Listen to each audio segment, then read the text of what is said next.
Y en primer lugar lo tenemos al chaqueño palavecino, que lo que ha sido en el Festival de Doma y Folclore de Jesús María, que se desarrolló durante el fin de semana, estuvo el presidente Javier Milei, ya se había anunciado, y se dio una situación, un feedback entre el famoso cantante tradicional, compositor, así con el jefe de Estado. Y esto fue lo que dijo el chaqueño palavecino después de vivir una experiencia en el escenario con el jefe de Estado libertario. Ahí lo escuchamos. Quería cantar, me pidió Amor Salvaje, quería cantar y bueno, y no lo hace mal. Además que a su manera nosotros cantamos al estilo nuestro, pero entonado, lo que importa entonado. Sorprendió eso, viene el palo del rock, ¿eh? A Milei le gusta otro tipo de músico, pero cantó bien para vos. Sí, no, le metió con ganas, eso es lo bueno. Es igual que uno, a mí me invitan a cantar algo, también canto, y si por ahí tengo, lo siento, cuando uno lo siente, él quiso cantar. Ojalá Dios y los demás lo acompañen, y bueno, que tengamos un buen país, tenemos un buen país. Ordenar las cosas, y bueno, son los deseos como argentinos, que haya trabajo para todos. Bueno, ahí lo teníamos justamente... a lo que es el chaqueño palavecino, bueno, siendo moderado, diciendo lo mejor a lo que es la gestión del presidente de la Nación. También tener en cuenta de que hizo un pedido muy particular el chaqueño, que fue la liberación del gendarme argentino. Estamos hablando, Nahuel Gallo hizo una pronunciación directa al respecto sobre ese tema. Bueno, y acá hay una actitud de lo que es, lógicamente, la vinculación por parte de algunos artistas con lo que son los temas de interés nacional. Fue una situación por ahí bastante sorprendente, y acá, obviamente, lo que hay que tener en cuenta, Noé, es cómo le interesa al presidente Javier Milei sumar popularidad en lo que son festivales tradicionalistas. Bueno, y la tenés a Lali, que sabemos que ella es muy... Siempre tiene algo que decir o siempre tiene algo en contra de Javier Milei. Sabemos que ella es más cercana al gobierno anterior, y después fue tendencia en redes sociales después de que estuvo justamente Milei, porque dijo: ¡qué sorpresa, qué alegría! Larga vida a los festivales populares. La frase breve y sin aclaraciones adicionales, bueno, obviamente habilitó a distintas lecturas posibles, desde una interpretación justamente literal hasta una connotación irónica, viniendo justamente de Lali, pero también se hizo notar durante el fin de semana cuando estuvo Javier Milei en Jesús María.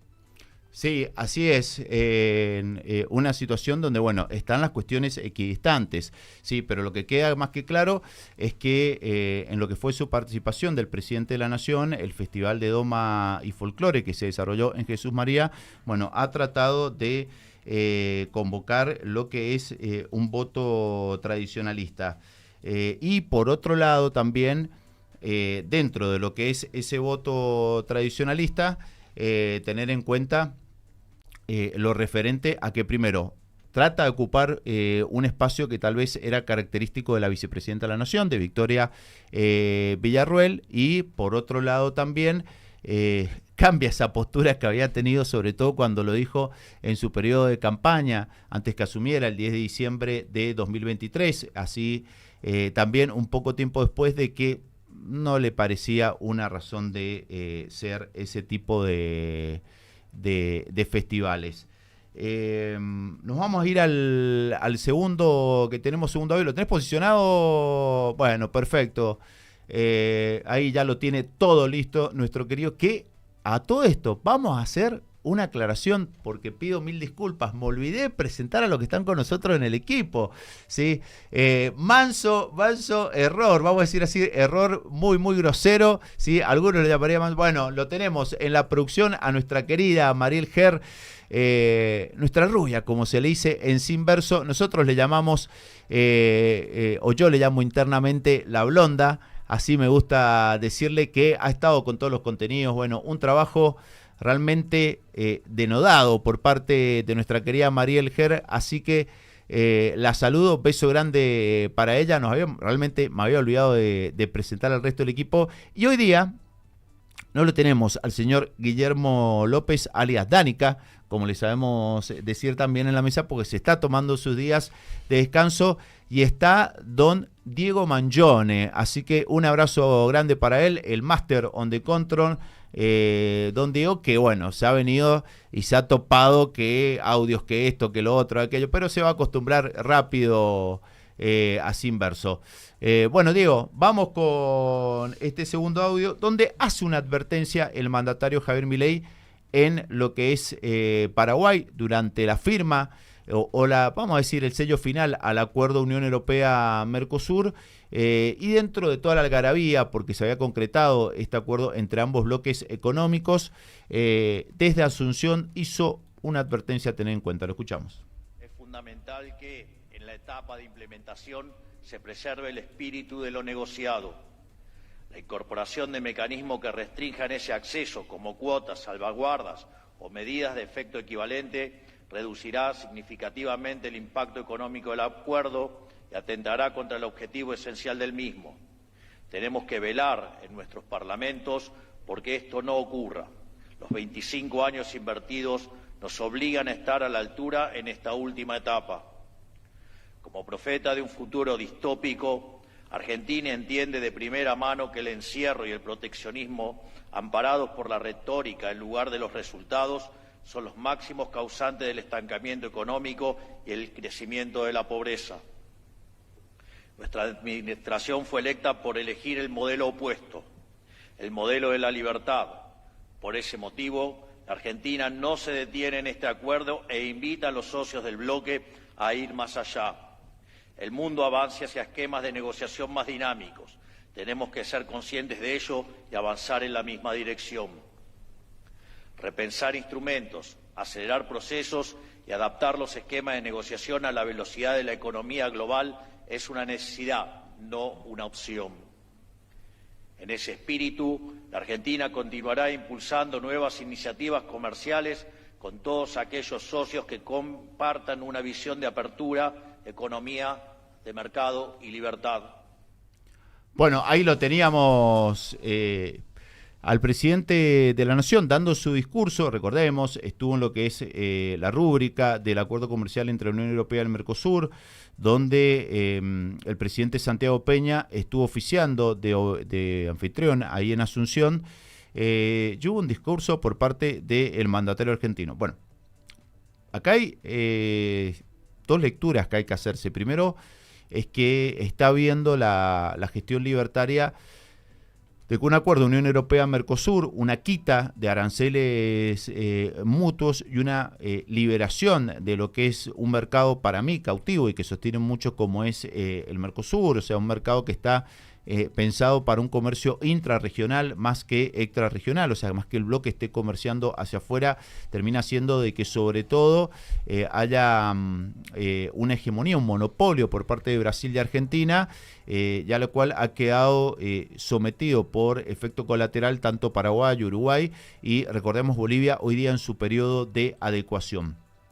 Dicho esto, me parece que también con ciertos objetivos que tiene la política interna, el mandatario nacional, como por ejemplo lo que es la reforma laboral, se cree desde el círculo interno de Javier Milei que un acuerdo de Unión Europea-Mercosur puede agilizar esto. O sea, el impacto de un acuerdo extranacional puede terminar agilizando lo que es la implementación, o mejor dicho, la aprobación de ciertas políticas a nivel local. ¿Por qué? Porque hay cuestiones laborales y hay cuestiones de los regímenes comerciales donde trabajan, por ejemplo, las pymes, las pequeñas y medianas empresas que exportan hacia el exterior, que van a tener que adecuarse rápidamente cuando ahora se venga todo el proceso de instrumentación, si es que en abril, donde sería la fecha tentativa que va a sesionar el Parlamento de la Unión Europea, el Europarlamento termina aprobando por mayoría simple, la mitad más uno de unos 720 votos, eurodiputados, si mal no recuerdo el número, para que ahí finalmente, desde el foro legislativo del proceso de integración del viejo continente,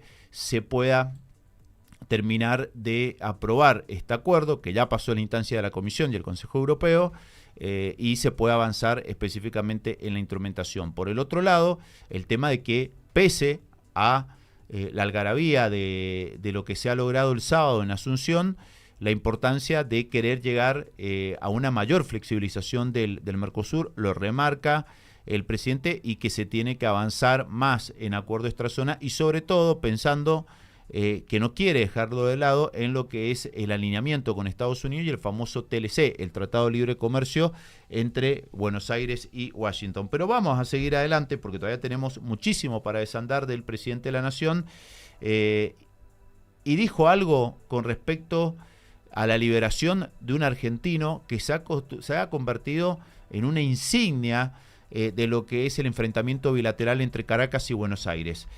Así que vamos a escuchar lo que decía el jefe de Estado con respecto a la liberación del gendarme El Cabo Nahuel Gallo. Seguimos reclamando por la liberación del ciudadano argentino Nahuel Gallo, así como la libertad de la totalidad de los presos políticos argentinos y de todos los presos políticos detenidos arbitrariamente e ilegalmente por el régimen, en abierta violación a los derechos humanos.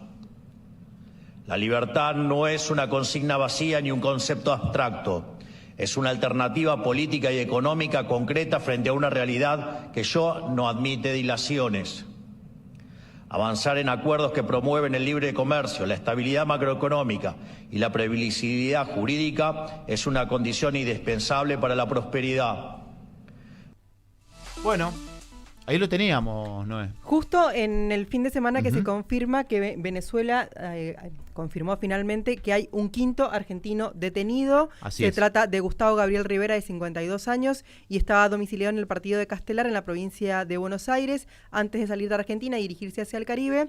Registra como antecedente un paso por Nicaragua, donde navegaba en una embarcación que sufrió un desperfecto y debió ser rescatado por las fuerzas de seguridad de ese país en el 2021. Años después fue ubicado en Caracas, donde se cree que fue apresado por el régimen chavista y trasladado al Helicoide, uno de los centros de detención, tortura y muerte de la dictadura venezolana. Así lo confirmaron entonces fuentes gubernamentales durante este fin de semana. El quinto argentino detenido.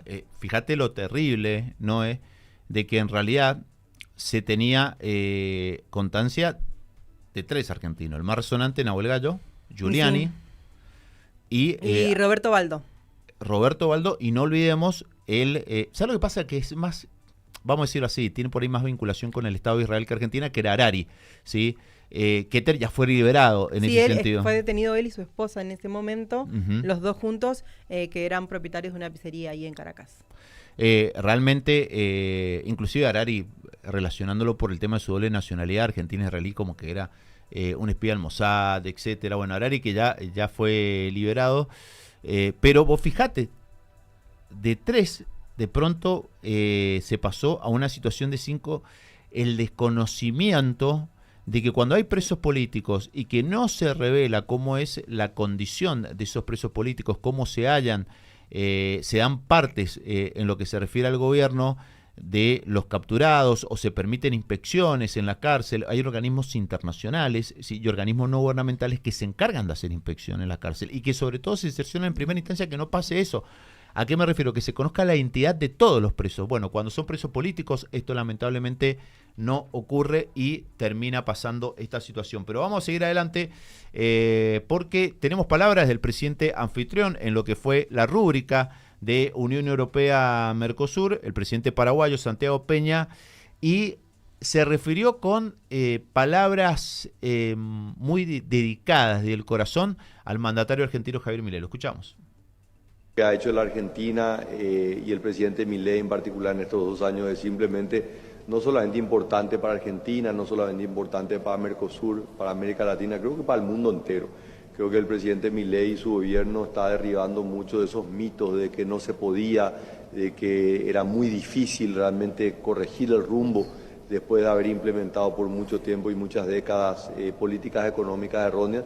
Él está demostrando en estos 2 años un cambio fenomenal que creo que con justo merecimiento le ha dado a él un estatus de un líder a nivel global, mundial, que para nosotros es muy importante, ¿verdad? Porque a Paraguay nada le conviene más que ver a una Argentina pujante, que crezca, que se desarrolla, y bueno, es lo que estamos viendo. Está en un camino todavía largo por delante, pero que lo estamos siguiendo muy de cerca y estamos muy entusiasmados.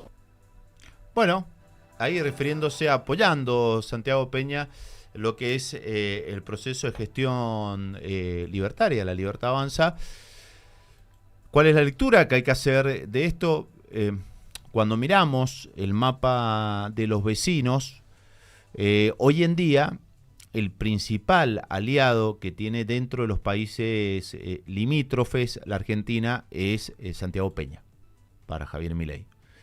Me parece que, dadas las características de la moderación uruguaya, se puede llevar a una relación en buenos términos con Yamandú Orsi, el presidente uruguayo, siempre y cuando no ponga el mandatario argentino algún tipo de tilde o categorización ideológica, ¿sí? Porque Yamandú Orsi responde tal vez a lo que se quiere decir como una centroizquierda, que en Uruguay no funciona como una centroizquierda, ¿sí? Sino que estamos hablando de un país con una de las instituciones democráticas más fuertes a nivel mundial y sin duda la más fuerte de Latinoamérica, y que me parece que se puede tener un diálogo bastante moderado, pero dentro de los países limítrofes, porque si bien la relación con Rodrigo Paz Pereira, el Nobel presidente boliviano, es buena, todavía Bolivia tiene que ordenar muchísimas cuestiones de política interna. Recordemos un tema del precio de los hidrocarburos, la provisión de combustible, la escasez del dólar, varias cuestiones para afrontar en el escenario doméstico, y sobre todo no olvidemos que se encuentra en un proceso de adecuación al Mercosur, que al día de hoy le deben quedar por lo menos cerca de 2 años, y sobre todo que las autoridades bolivianas del país del altiplano van a tener que ahora agregar, esperemos que así sea, toda la instrumentación de lo que es el tratado bilateral con Bruselas. Y tal vez el otro gran aliado, pero que no es un país limítrofe, es Daniel Noboa dentro del concierto sudamericano, el presidente ecuatoriano, pero la realidad es que Ecuador está como un poquito más allá. Entonces, cuando se habla dentro del ámbito del Mercosur y nos ponemos a pensar entre los 4 socios principales, estamos hablando de Montevideo, Brasilia, Asunción y Buenos Aires, el gran interlocutor o el gran diálogo lo tiene con el mandatario paraguayo. Y vamos a seguir adelante porque tenemos todavía más en Sinverso. Y el presidente recordó en sus redes sociales al fiscal Alberto Nisman, fallecido, muy posiblemente asesinado, en 2015, si mal no recuerdo.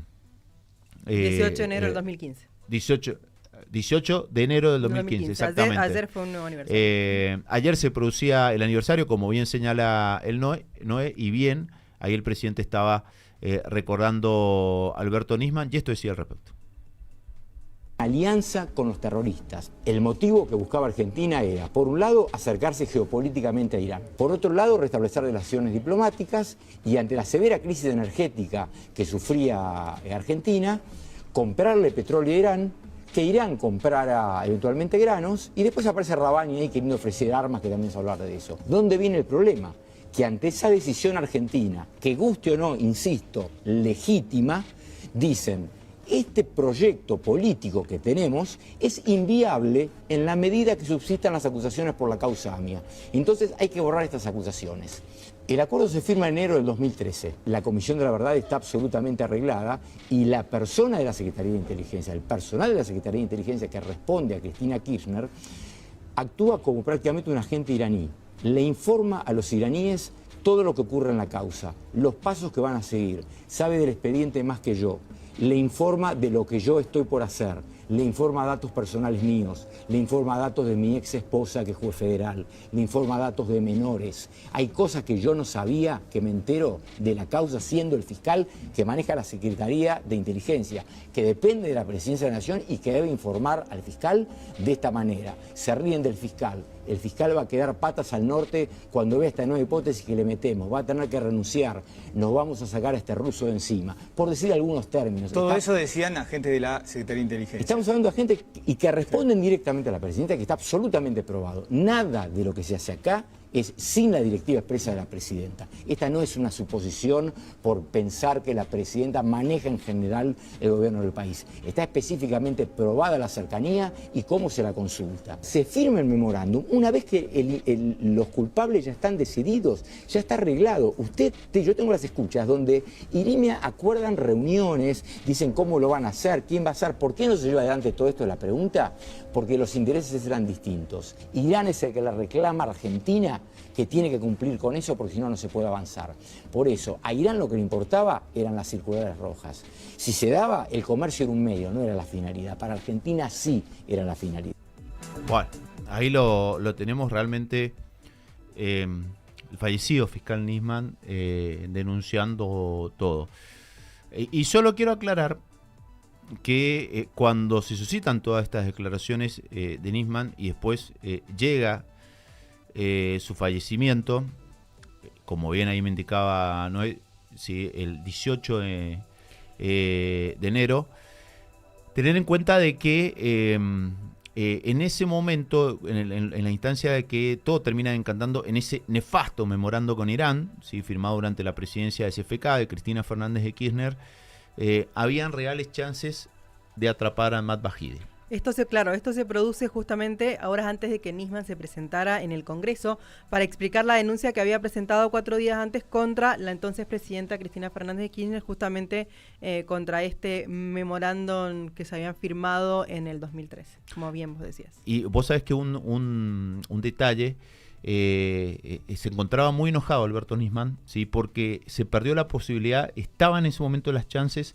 de poder atrapar porque no se encontraba dentro de Irán, ¿sí? Y si se hubiera en ese momento enviado la circular a Interpol, se lo hubiera podido atrapar a Ahmad Bajidi. Fue la oportunidad, el ideólogo tal vez por excelencia. A ver, para que todos no entiendan, hay muchos funcionarios y exfuncionarios del gobierno iraní implicados en lo que fueron los atentados a la AMIA de 1994, como así también hay relaciones en lo que ocurre con los atentados a la Embajada de Israel de 1992. Pero hay una figura con respecto al atentado a la AMIA, ¿sí? Que es Ahmad Bajidi, que es el ex ministro del Interior, ¿sí? Que ha ocupado un lugar importante dentro de las fuerzas Quds, de la Guardia Revolucionaria, el órgano militar de élite que tiene la República Teocrática iraní. Y Ahmad Bajidi hoy día camina por Medio Oriente y camina por su país con total impunidad, ¿sí? Y estuvo en su momento de atraparlo. Ese hombre fue el principal responsable, el que dio las órdenes más centrales, más neurálgicas, ¿sí? Para que en la AMIA murieran más de 80 argentinos. Entonces, eso es algo que tener en cuenta de que Alberto Nisman se mostró muy ofuscado de cómo se lo termina bloqueando desde ese gobierno de ese entonces para poder avanzar en la causa. Y vamos a ir con los últimos y nos vamos a ir al presidente trasandino, Gabriel Boric, ya en la última instancia de su mandato. Recordemos que en marzo asume el presidente electo José Antonio Kast, donde habló de lo que dijimos al principio del programa, Noé, estos terribles incendios que no solamente se están suscitando en la Patagonia Argentina, sino que se han suscitado también y van increciendo lamentablemente a lo largo de la cordillera trasandina, en esa región patagónica, en la región del Biobío, y a su vez la Araucaria, como le llaman desde Chile. Bueno, las condolencias a la familia de las víctimas por los incendios forestales. Lo escuchamos al mandatario chileno. Quiero expresarles mis condolencias a las familias de quienes han perdido seres queridos en esta tragedia. Tenemos un número hoy día confirmado de 18 personas fallecidas, pero tenemos la certeza, desgraciadamente, de que ese número va a aumentar. Por lo tanto, son momentos difíciles. Hasta el momento tenemos un conteo preliminar de viviendas destruidas en la región del Biobío, que la cifra oficial hasta el momento es de 300, pero eso se queda muy corto. De seguro van a ser más de 1000. De seguro vamos a tener más de 1000 viviendas afectadas solo hasta este momento en la región del Biobío. Y en la región del Ñuble, en zonas rurales, tenemos también cerca de 50 viviendas afectadas. Vamos a identificar a los responsables de estos focos de incendio. Tal como lo hicimos en el caso del incendio de Viña del Mar, Quilpué y Alemana, esto no será la excepción. Así que sepan que el Estado tiene todos sus recursos desplegados para combatir el incendio, para encontrar a sus responsables, para ayudar a las víctimas y para prevenir que esto se siga propagando. Se ha decretado toque de queda total en Lirquén desde las 7 de la tarde de hoy hasta nueva orden. y toque de queda en Penco, Nacimiento y Laja desde las 8 de la noche de hoy hasta las 6 de la mañana del lunes 19 de enero, y va a estar en permanente evaluación la inclusión de otros sectores. Tenemos desplegados todos los recursos disponibles para combatir estos voraces incendios que seguramente van a seguir activos por más de 24 horas. Aviones, helicópteros, brigadistas de CONAF, del Ejército, técnicos, bomberos, maquinaria, camiones, el sector privado, agrupado en la Corma, están todos trabajando en la zona. He instruido por lo mismo a todos los ministerios a ser proactivos, a nuestro canciller, Alberto Van Claveren, a realizar todas las coordinaciones para recibir ayuda internacional con lo que señale Senapred que se necesita, y que por lo tanto se contacte con todos los embajadores que tienen disposición para prestar ayuda para estos momentos difíciles. Bueno, realmente terrible la situación, y sobre todo tener en cuenta lo referente a que primero marca una línea de responsabilidad el jefe de Estado chileno. ¿Sí? Esto no es una cuestión aleatoria, no. ¿Sí? Esto no es una cuestión accidental, sino es una cuestión incidental. Marca una línea de responsabilidad, y acá sobre todo le cae como yunque de plomo sobre la parte final de su presidencia, porque una de las cuestiones que más se le había criticado a Gabriel Boric era esta cuestión y la falta de seguridad en todo Chile, pero sobre todo considerando que lo que estaba ocurriendo en la zona donde se están produciendo los incendios es como una situación de prácticamente un estado fallido. Bueno, esto obviamente refuerza lo que es la imagen de José Antonio Kast y cómo él va a tener que lidiar con esta situación. Se pronunció durante la mañana de este lunes el presidente chileno y dijo: la noche de hoy en la zona de los incendios fue mejor que lo proyectado, sin embargo las condiciones climáticas durante el día no serán buenas, por lo que es posible que se reactiven focos. Estamos trabajando con los alcaldes y gobernadores en terrenos en todas las instituciones del Estado desplegadas, dijo entonces Gabriel Boric tempranito. En la mañana de este lunes 7:38 lo publicó en sus redes sociales. Recordemos que por el momento, como bien decía él cuando comenzaba su discurso, son 19 personas las que han perdido la vida y más de 20.000 personas evacuadas.